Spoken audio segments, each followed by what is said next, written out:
Recording ng inaabangang ABS-CBN Christmas ID 2024, ipinasilip na.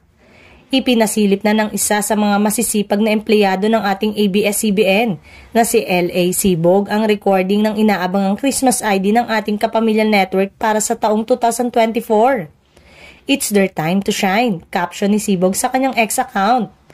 Kapansin-pansin din ang 8 pink flowers sa dulo ng kanyang tweet.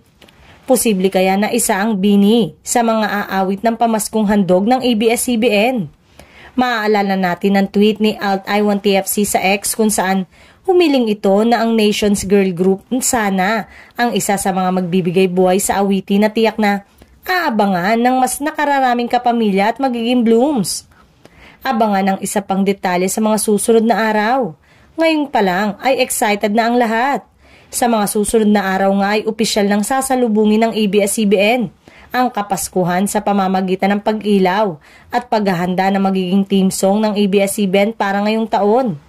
Ang Christmas Station ID ay isa ng yearly tradisyon ng ABS-CBN na naglalayong maghatid ng masaya at makahulugang pagdiriwang ng Pasko para sa lahat.